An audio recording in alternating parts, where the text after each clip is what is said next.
Good morning, everyone. Good morning. Welcome to 1 Million Cups Dallas. We're going to get started here in just a minute, so if you could find a seat, please. The next time we host a small, I think it's going to be in April. I'd like to come here and always shows up. It's a different place. So me and my buddy, we're going to show up. Well, it's like a small group of friends.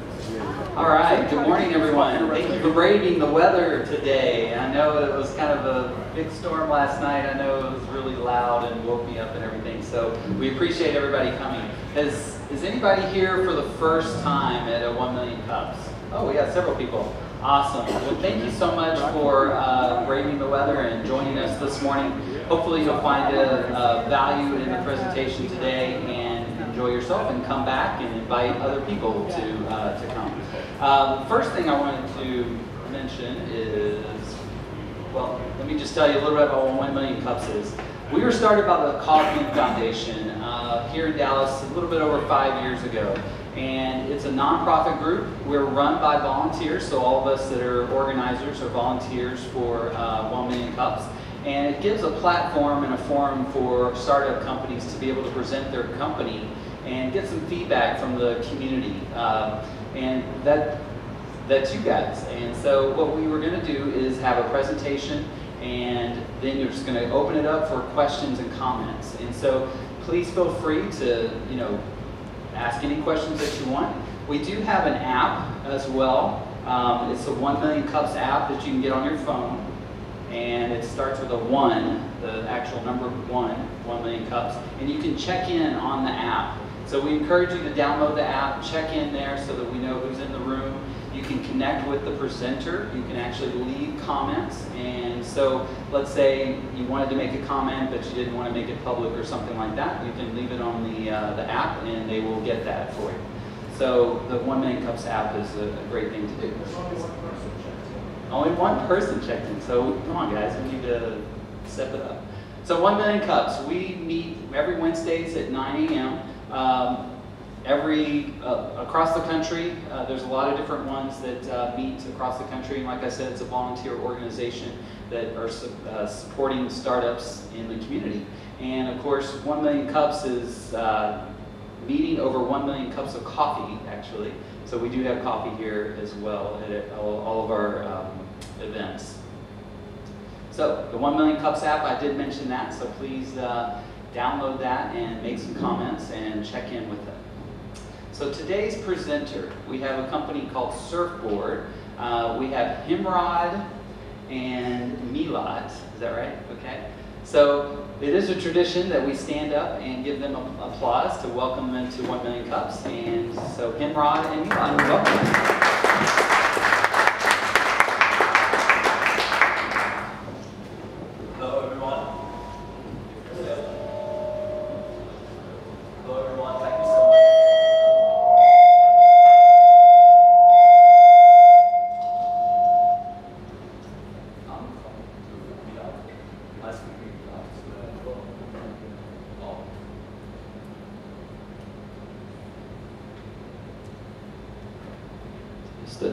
Hey everyone, thank you so much for coming by. This really means a lot. So my name is Surfboard Bigvan. I'm Milat Shekhar.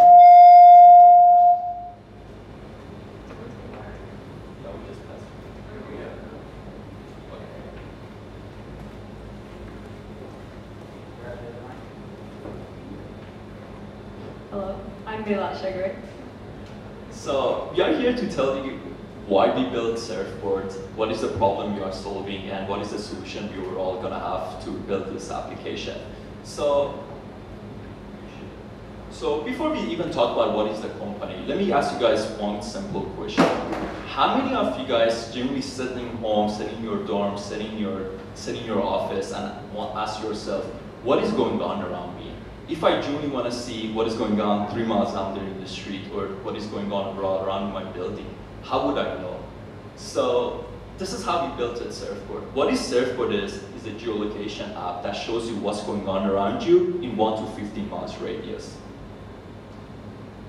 So Before I go into the idea, let me tell you guys what is our team, what is our mission statement, and why to use Surfboard, and let me show you what have we done up to this point. So this is the team. I'm the founder and CEO of Surfboard. This is my great partner, Milad. Hi, I'm Mela Shegre, and I'm the marketing analyst for Surfboard. Yeah, and in the office right now, this is where all of the developers are. We are a small team, so not that many people yet. So this is the application. So what is Surfboard? As you guys could see, this is our main interface. You see where it says Discover. These are all nearby videos recorded by random people that you might know or you might not know. So this is how does the app work is. You open up your camera, you record a live moment. It could be anything. It could be youth playing tennis, or it could be of anything's happening. You record that, and the video has to be 1 to 15 seconds, okay? So after you record it, post it, and everyone nearby who has the application can see that same video. And the app is really, really fun when you could like the videos. So the more like you get, you start training your community. So on this, the main screen you could see is, these are the most popular videos around you. And if you swipe left, you see the most recent videos. So that's the discovery, and this is how the video looks, and that's your profile. And your profile shows how many likes you have and how many videos plays you get. So let me tell you about the current industry and the competition we are. We have a huge competitor, which is Snapchat. I don't know how many of you guys have been following up with them or not. For the past 2 years, they have been having a kind of bad year. They did this redesign, and after the redesign, around 20 or 30 million of the users left them, and not many active users they have anymore. So it's a really, really good entry time for us to strike. And we have Instagram. Instagram is at rise. A lot of people use Instagram, and we have meetups. Probably some of you guys found this event just on Meetup. And I'm going to pass the trends on to Milad, and she's going to talk about the trends and what industry we're going into and how much is revenue is in here. So with the US mobile ad revenue trends, you can see exponentially each year it grows to a great amount. We started in 2018 where the ad revenue was $74 billion, and we have the potential throughout the years to get it up to $118 billion. And this is just pure revenue. And as you see the percentage of millennials, meaning people our age around that 18 to 25 demographic that we're trying to reach, don't stray away from their phone. They're hooked onto their phone. Social media is their medicine. They need it every day. And that's the demographic we need to get the app going. So why to use Surfboard? So as I said, it is a discovery app. It shows you exactly what's going on around you. And those things could be the things you might know and you might not know. There is a huge value into it just on the discovery aspect, what is going on nearby. At the same time, there's the concept of self-expression. Think about it. Instagram, Snapchat, Facebook, these are all for existence friend. If I don't know you, you don't know me, you're not gonna see my content in those platforms. Versus Surfboard is a platform that you genuinely express yourself with your community. That could be anything of, as I mentioned, you playing tennis or you've been studying or you coding.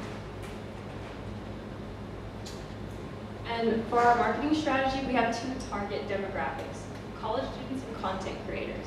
We have college students because they're more likely to take into that first mover's advantage that they'll have when using the app, give us the best feedback, and we can target it towards them because they're the ones that will be more open-minded to trying new things compared to someone that's well into their 30s, has been accustomed to Facebook and refused to leave it. Content creators we want to target as well because content creators want to find that app that they'll have the first mover's advantage, meaning imagine back in YouTube 12 years ago, if you were like PewDiePie or Jenna Marbles, you would love to be them right now because they have opened so many doors business-wise because they started that early on. And we have that opportunity for content creators when they start off, when we're still fresh, brand new, they can grow their platform to exponential, great sizes and start new businesses that they never imagined they could just from the social media presence. Scaling-wise, we want to start off with Texas and see how we do well in the bigger community, bigger college communities there, and use our connections outside of Texas to grow and scale from there, and then on outside of college campuses as well. our marketing strategy with brand ambassadors is we want them to create unique and organic content. Find that niche market that they feel like they can hit really well and expand based off that. And with that, we want to give them merch from our surf store. So when they wear the merch, it'll be like a conversation starter when they meet new people, or when they record videos, they could have it on there. Like if they record on their Snapchat and they have a huge Snapchat following, there would be like a form of advertisement on there. And we want to leverage their already current followings and connections that they have. Usually content creators already have a pretty big platform on Instagram or YouTube, but since it's such an oversaturated market, it's getting harder and harder to grow in those markets. So they'll come onto Surfboard with that following they already have and grow more on Surfboard because there are not that many other places they can grow that fast. Yeah, and also what we did is we looked into the giants, other social media giants, and where they started it. Most of the social media apps that you use on your phone, they all started with college. And why they did it like this? Because these college students they know the technology we use is not hard for them, versus if I show the same app to, let's say, a 6-year-old, and they might not be too familiar with the camera technology that we use. But overall, college student is the best place to start it because things can go viral there versus in any other places. And our revenue plan is to grow with local businesses. In our version 2, we're going to have a nearby section showing you all the videos nearby organized. And on that top section will be a prime location for advertisements when local businesses want to promote an event or a deal that they have. They'll pay top dollar for that spot because that is the spot when you first open your home screen. It's the first thing that you see there. And it's the place that the eyes will go to first when you first open, or when they go back from posting a video, they go back to the home page, and that will be the top 3 videos that you see.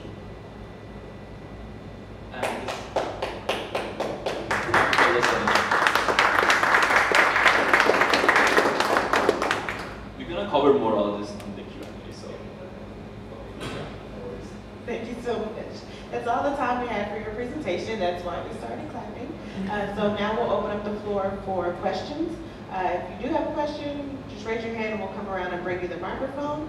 We want to make sure to capture your question on our video back there, so please wait for the microphone. Our first question to you is always, what can we as a community do for you? What can I do for you guys?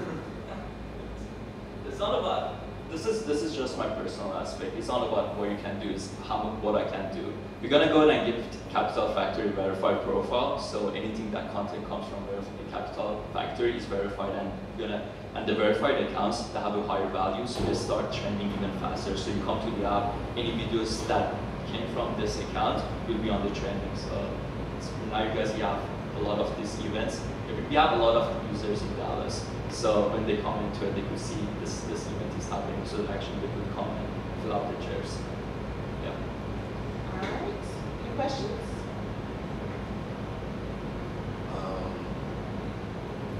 As an ads manager, could I run ads on your platform like right now? And 2, if I were to consult a client on their ads, why choose you instead of Instagram or Facebook Messenger? Good question. And let me break this down to you. So first is, as I mentioned, Instagram for it. Any platform use Facebook, LinkedIn, job for existence friend. Those platforms built for friends. So when you go to those platforms, the expectation you get, the user experience you get out of it is you to see your content, you to see what are your friends are up to for that specific day, or what is their story for that day. So the user expectation is already to consume content from their friends. They're not there to see, for example, Bird's ads or Lyft ads or any other businesses that market on Instagram or other platforms. Versus us, what we do is we are a location app. So every ad that you see on us relevant to you in 1 to 15 months radius. So you see, for example, this is specific ad on the Surfboard is close by, is nearby, I could interact with it. So that's a whole 2 different side of their business model versus our business model. We sell nearby ads or geo-targeted ads versus them, it's a whole different revenue plan. Thank you for your presentation. My question is somehow related. And also related to the answer you gave earlier. So let's say that the Capital Factory or Million became one of your customers. So that would be blatantly an advertisement content. How would you keep me as a consumer interested in a very obvious advertising platform as opposed to what you said, things that are relevant to me because my friends posted it, or relevant to me because they're relevant in my neighborhood. So for example, if I get to see people playing tennis in my neighborhood, how relevant is that to me as opposed to a friend of mine saying they're having a party or they go out for a cookout or something like that. So how do you balance deriving your revenues from obvious advertising as opposed to scaling on the other side of the platform, which is the consumers, and then making organic advertising work for you? You're walking into an area that already is occupied by or dominated by some big players, as you acknowledge. So how is your execution going to take care of that point? Okay, what's your name? Wael. What is it? Wael. Wael? Yes. Okay, very good question. Thank you so much. You touched a lot of important things in our application. I'm going to break all those down step by step. First thing you mentioned is the relevancy of the advertisement or the content you see. As I kind of touched on that too is, for example, let's say you live actually in the apartments right here and you have no clue about the existence of Capital Factory because you're in a whole different, let's say you're in tech or entrepreneurship and Capital Factory doesn't advertise to you. Why you wouldn't know never about this down there is this place going on. Why you come to the app or you see, wow, this is so close to me. Let me actually engage with it and go to it. So that account, you're right, is a business account. But think about the value of the content that that business account produced. So based on that, it's actually relevant to you. To answer your second questions, you talked about not maybe being too interested about tennis videos, right?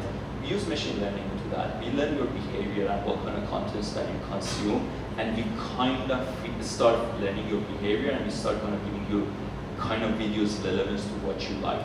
We know what you like based on your behavior in the application. Let me just follow up quickly on the first. The answer you gave on the first, and I thank you for that, assumes a very major assumption, which is that I'm already on your platform and I'm happily on your platform. So you have a challenge of getting me on so that I can see the Capital Factory.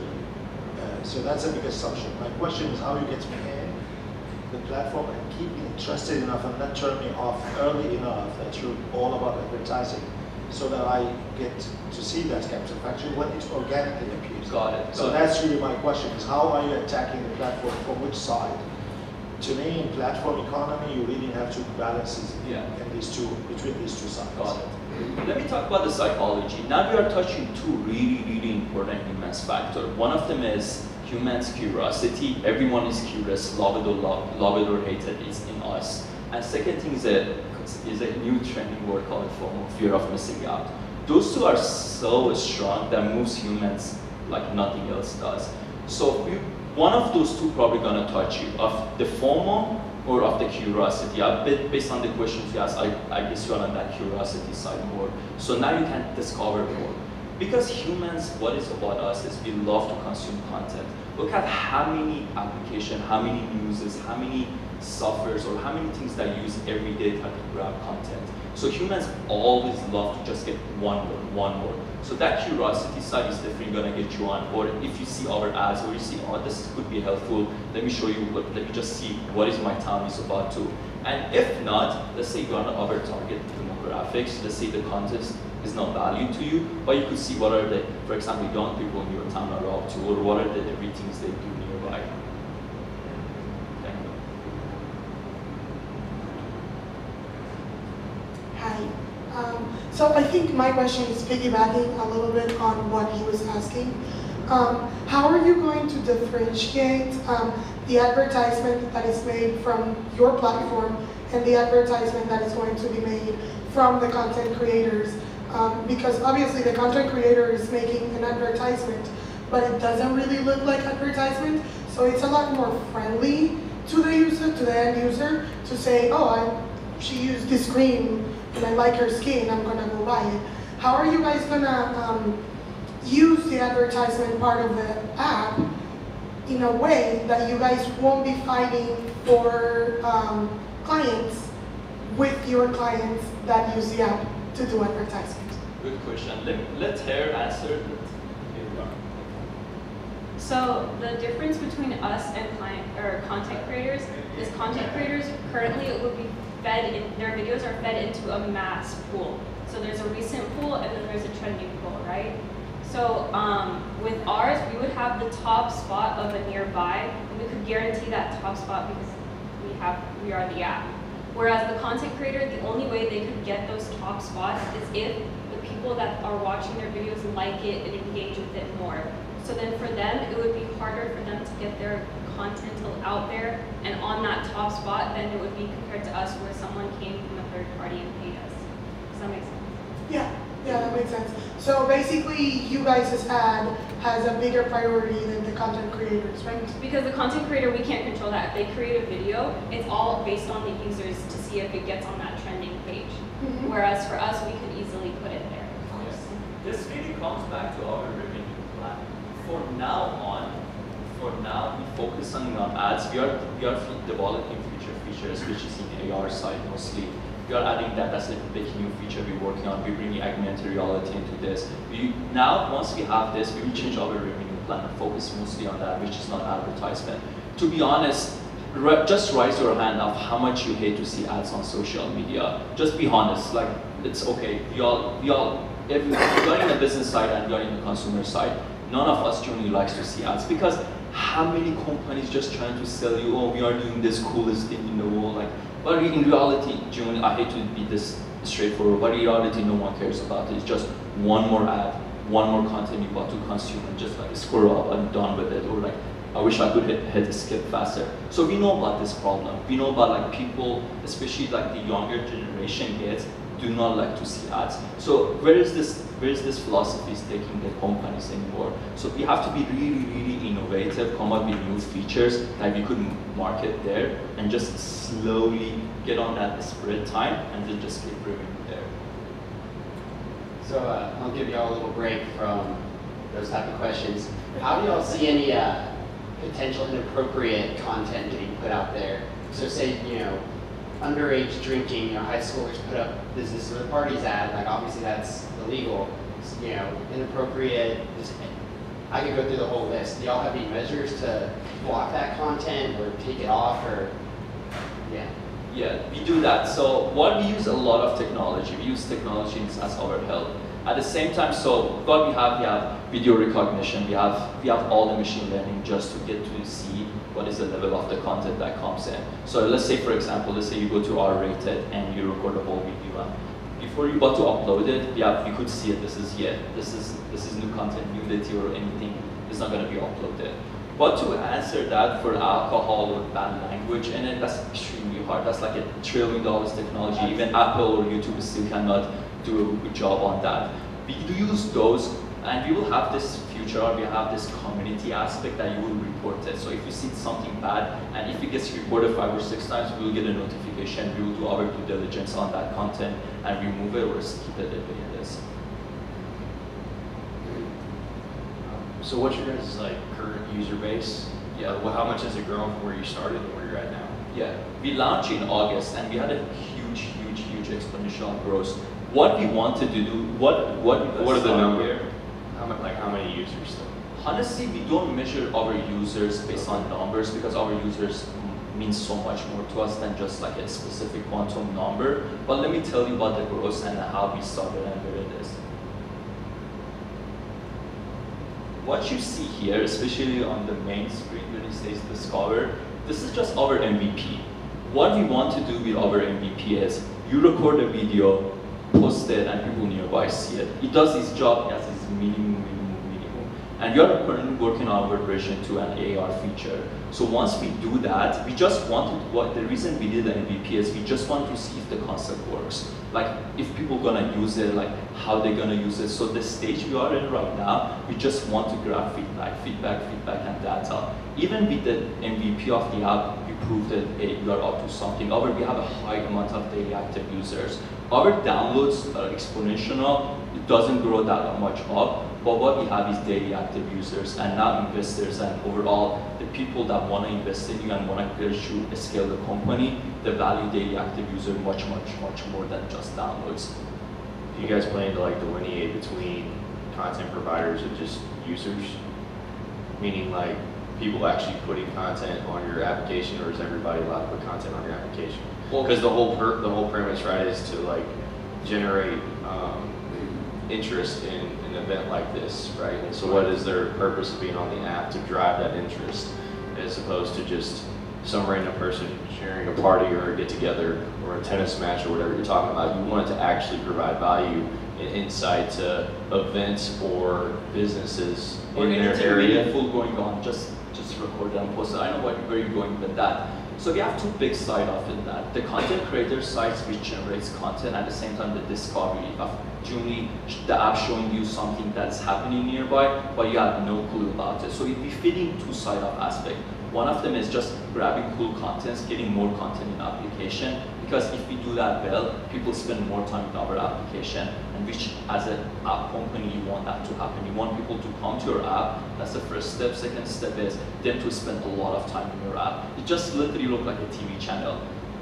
Do you guys have you thought about maybe being able to follow a specific industry or trend? Like if I only want to get notified of videos being posted on retail or clothing or something, like a pop-up boutique or something down the store that opens up, then I'll get a notification like this video is being streamed live, or this event is 5 miles away. Or even that person that you always follow, that let's say that person always goes to, for example. Yeah, but I don't know that person, right? That's the whole point of your app, is that you're discovering things around you that you don't know those people, right? Yeah. So you want to follow like a theme or a trend to discover those in your area. Yeah, following our followers is in our second version. You're adding that. You're adding a lot of good feature to our second version.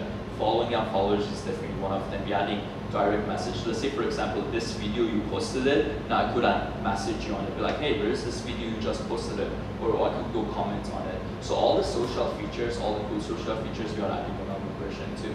This layout you see is about to change. All right, we have time for just a few more questions. How much funding have you raised? Okay, we raised, we closed our seed round around 7-8 months ago, and we raised $600,000.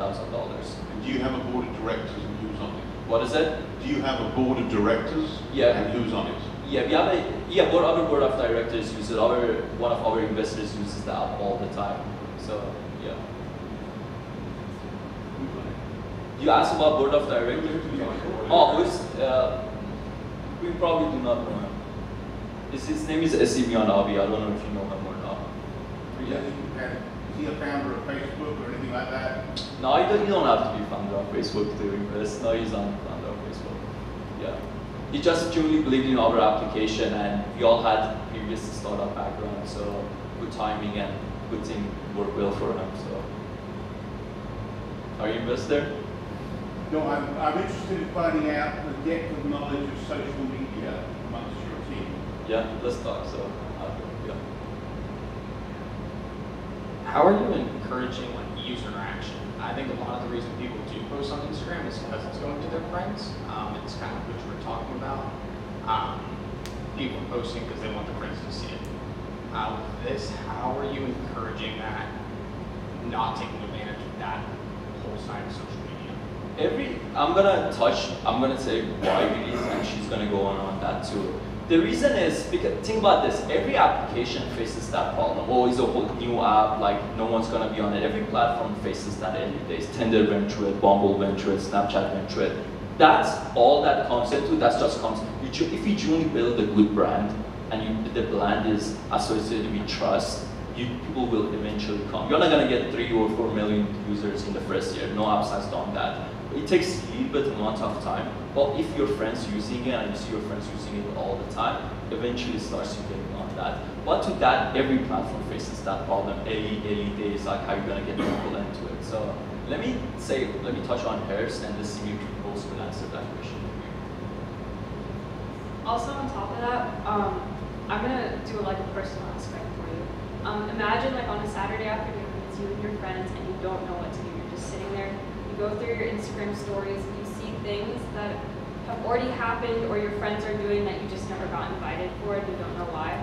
Whereas for app, you would come to our app and see what's going on nearby you, so it wouldn't take much effort for you because your friends could be doing something in Irving while you're in like East Plano, which is like a 35-minute drive. It's not worth it. Whereas you come to our app, you know it's nearby, you know it's close, and if you see something you like, you DM the person, you go there, and you're guaranteed to find something at least, no matter where you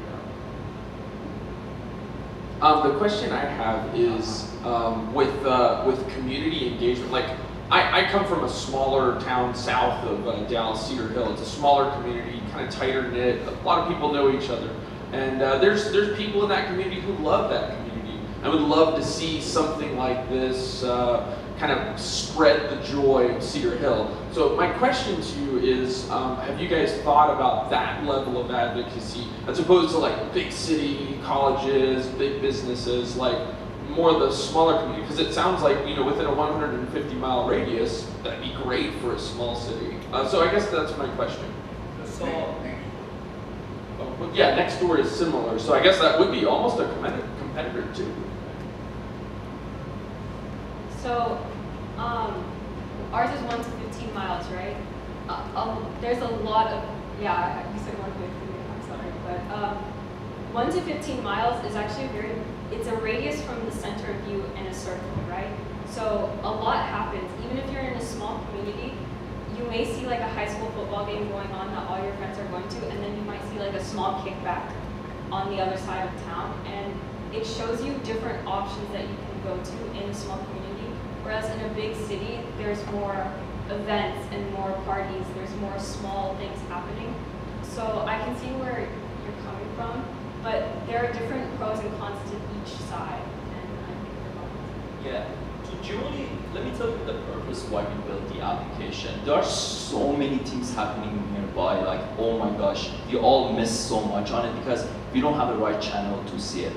And why we built a Surfboard is we genuinely want to go into those communities and break it down so much, go super in detail and show this far community that some people might know each other and some people might know each other, but they now know each other because of the application. They could see, for example, like who's talking about the politics opinion this morning or anything that related to that town is so valuable to us, and we want those content to be just recorded into that. For example, let's say you go to New York right now, you will see a whole different content. If you go to, for example, like down there in Plano, you will see a whole different content. So you see the value of the platform is wherever you go, you will see a whole different content, and that's a valuable platform to be in.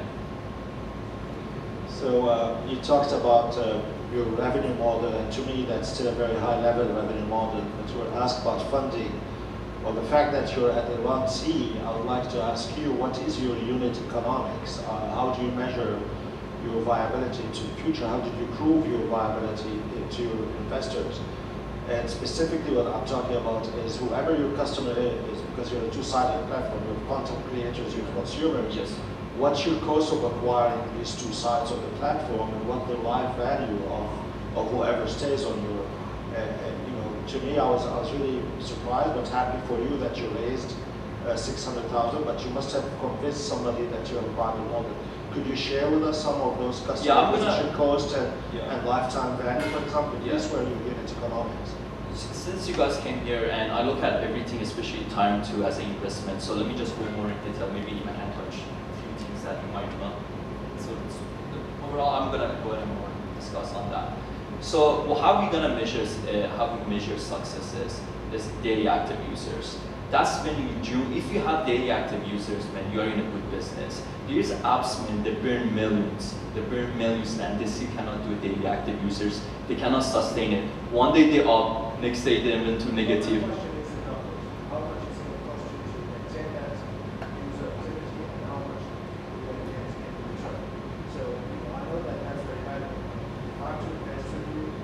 If I'm to invest with you, and I know you're not asking, even if you didn't ask us to invest, but whoever is investing with you is interested, yes, the concept of maintaining customers at a healthy level of engagement is absolutely right. But you take the discussion a step down to a lower level of how much value I get from that user engagement and how much it's going to cost me to get that engagement have to happen.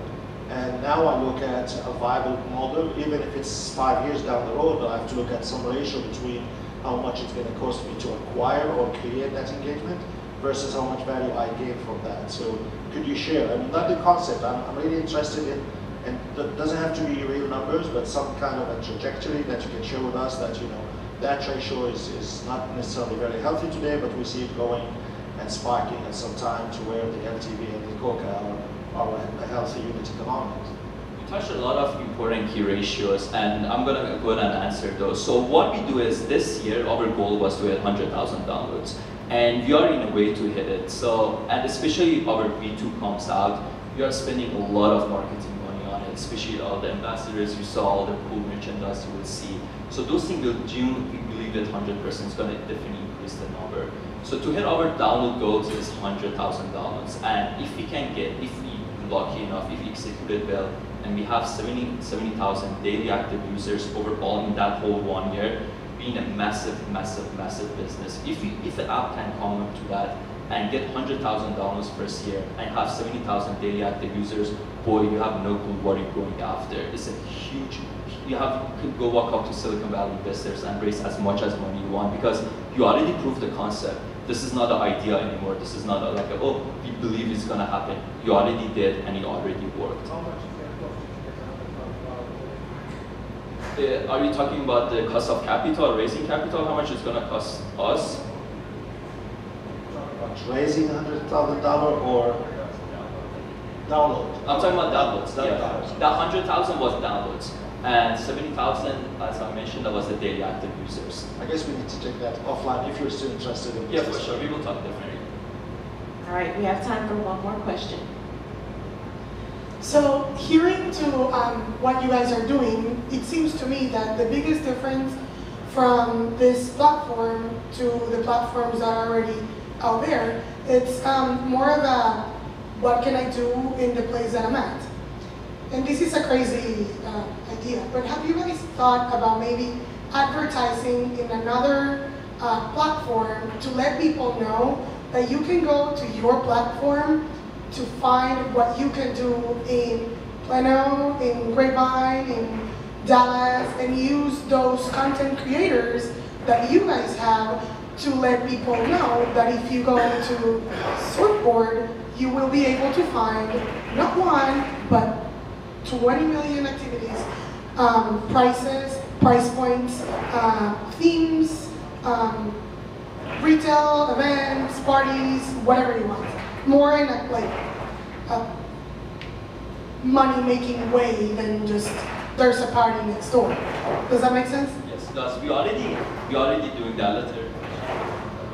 Yeah, so currently we're trying to market V1. We're going to implement that style with V2 especially, but what I do personally is, do you guys use Tinder?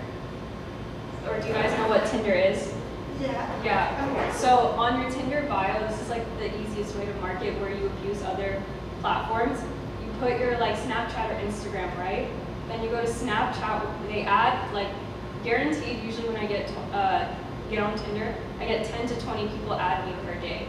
I get back on Snapchat and I do a swipe up link and I say download Surfboard and I do an example on my Snapchat which uses Tinder to get people onto my Snapchat because I can't do advertisements on Tinder, and I use Snapchat to advertise it for free.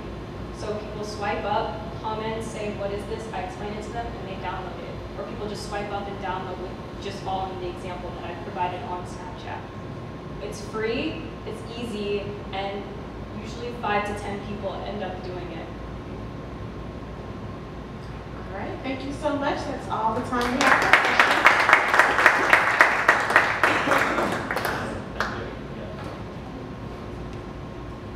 All right, that's our program for the day. We only have one company presenting. We do want to acknowledge some people, our sponsors, the Capital Factory and the DEC. The Capital Factory is a co-working space, and you are welcome to stay and actually use the space for free today if you check in at the desk over here. The DEC is actually who brought the Dallas Entrepreneur Center is actually who brought 1 million cups to Dallas. And we do have a representative from the DEC here today, and I'd like her to tell you a little bit about the DEC and what their focus is. Thank you. Hi guys, my name is Delaney and I'm in charge of events and operations here at the DEC. So we're an organization dedicated to driving innovation and economic growth here in Dallas. We do that by supporting our entrepreneurs through innovation hubs like this, networking, mentoring, just an investment in those entrepreneurs and making sure that you guys get connected to the resources that you need to. So if you have any questions about how to get plugged in, how to get at events, how to get involved in an innovation hub like this, let me know and I can help you out. Thanks guys. Thank you. And we have Stuart Matthews, who's our video sponsor. He's videotaping and he owns a audiovisual company. We also have Jasmine that wants to tell you a little bit about Dallas Startup Week coming up. Hi everybody. Oh wow, we should finish our cups of coffee by now, right? Okay, I'll try it again. Hi everybody. My name is Jasmine Brand. I'm the CEO of Launch DFW, and we are a media company focused on connectivity. I just wanted to, and we had recently just joined the organizing team from 1 Million Cups Dallas and excited to be involved. Wanted to make sure that Dallas Startup Week is on your radar, A, because it's a fantastic week of 150 sessions and it's free. It's April 1st through April 5th, so you can go to DallasStartupWeek.com. But I also want to make sure you knew that our 1 Million Cups, we've got a special edition and a special announcement coming on that Wednesday. So we will be at Base Camp, and we'll send an announcement out, and we'll keep you guys posted about this, but wanted to make sure you knew not to come here on April 3rd, but to go downtown to Base Camp.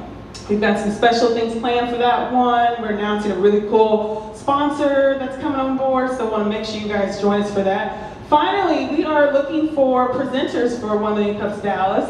If you are interested in sharing an idea, wanted to make sure you guys know we're not looking for extremely established. We like to have a full range. If you're early stage, if you're seasoned pro, we'd like to have you share your experiences. If you're not sure what you want to present, sometimes it's about exchanging ideas and getting feedback from the community, so you can also share that too. So you can go to 1million-cupsdallas.com and apply. And then finally, starting in April, we're going to start hosting a kind of monthly practice sessions for the presenters. A, to make sure that our presenters that are going to be presenting are fully equipped and ready to go with whatever information or coaching they need. But we are also going to open it up to individuals who are maybe potentially thinking about speaking here too. So just another resource for the community, and want to make sure that you're presenting as much information as you can, and then we're here as coaches too. So that's pretty much it. Just wanted to say, hope to see you at Startup Week. We'll keep you posted with that information, and please, if you know anyone that wants to present, or if you're thinking about it, we would love to have you.